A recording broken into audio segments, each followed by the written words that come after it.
আসসালামু আলাইকুম রহমতুল্লাহ। কেমন আছেন সবাই? আশা করি সবাই ভালো আছেন। তো আমি অনেক আগে একটা ব্রাঞ্চের সার্কিটের নিয়ে দেখিয়েছিলাম আপনাকে। তো ওগুলো আমরা এখন র্যাপনেট আসছে, এখন র্যাপনেটগুলো ফিক্স করতেছি। তো এটা হচ্ছে আপনার র্যাপনেট সার্কিট, এটা FG64B। তো আমাদের র্যাপনেটটা হচ্ছে,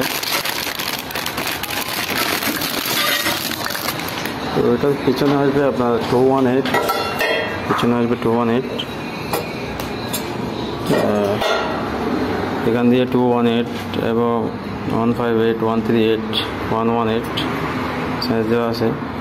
এই আমার যেটা যখন প্রয়োজন হয় তখন আমরা সেটা কেটে তো ফিক্স করতে হয়।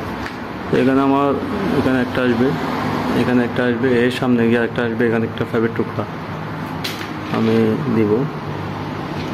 এখানে একটা এফসিও আছে, এফসিওটা ভিতরে।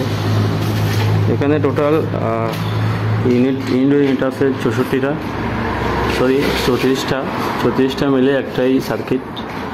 আমার এদিকে বেসমেন্টের জন্য একটা গেছে, এটা হচ্ছে লেভেলিং ফ্লোর। এর উপরের ফ্লোর যেটা আছে এটা হচ্ছে গ্রাউন্ড ফ্লোর।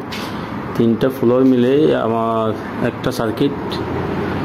তো আমার একটা র্যাপনেট আসবে এখানে,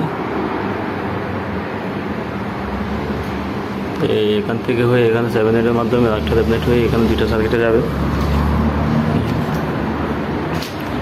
তো এখানে আমি একটা কাটছি, এটা হচ্ছে 158 এর জন্য কাটছি, 7-8 লিকুইড সেকশনের জন্য। এদিকে যাবে 7-8, এদিকে এবং আউটের দিকে 7-8। এটা আমি কেটে রাখছি 158 এদিকে যাবে আমার 58 এবং 38।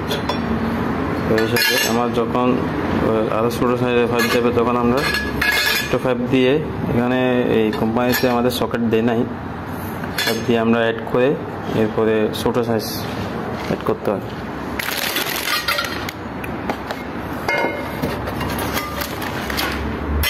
আমরা নিচেও প্রায় ব্রেজিং শেষ, উপরে ব্রেজিং শেষ, শুধুমাত্র লেভেলিং প্রজেক্ট যেগুলো বাকি। আর 4টা র্যাপনেট বাকি, এগুলো ব্রেজিং শেষ কমপ্লিট।